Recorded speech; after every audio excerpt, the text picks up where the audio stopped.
जालना शहरातील गांधी चमन भागातील 2 coffee shop आणि तालुका जालना पोलीस ठाण्याच्या हद्दीतील प्रशांतीनगर येथील एक कॉफी शॉप अशा 3 कॉफी शॉपवर सदर बाजार पोलीस ठाण्याचे पोलीस निरीक्षक प्रशांत महाजन यांनी धडाकेबाज कारवाई केली आहे।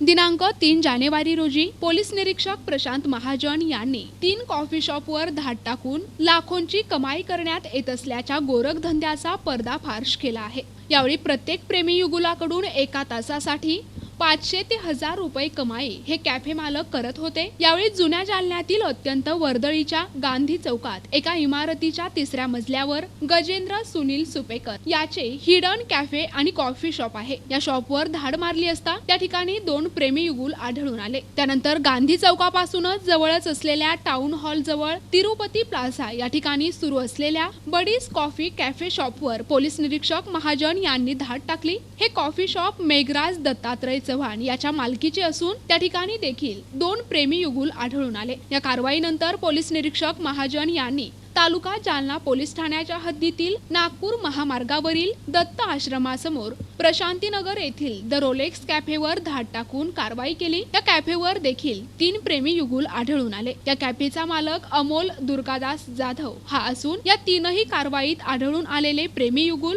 अंदाजे 17 ते 21 वयोगटातील आहेत। पोलिसांनी 3ही कॅफे मालकांना ताब्यात घेतले असून पोलीस निरीक्षक शैलेश बलकवडे, अप्पर पोलीस अधीक्षक आयुष नोपानी, उपविभागीय पोलीस अधिकारी सचिन बापू सांगळे यांच्या मार्गदर्शनाखाली पोलीस निरीक्षक प्रशांत महाजन यांच्यासह अँटी ह्युमन ट्रॅफिकिंग युनिटच्या उपनिरीक्षक प्रिया तुपे, उपनिरीक्षक मंगल सुडके, महिला अंमलदार शोभा कदम, संगीता चव्हाण, आरती साबळे, प्रियंका बोरकर, भारत ढाकणे, प्रदीप करतारे, चालक संजय कुलकर्णी आदींनी ही कामगिरी केली आहे।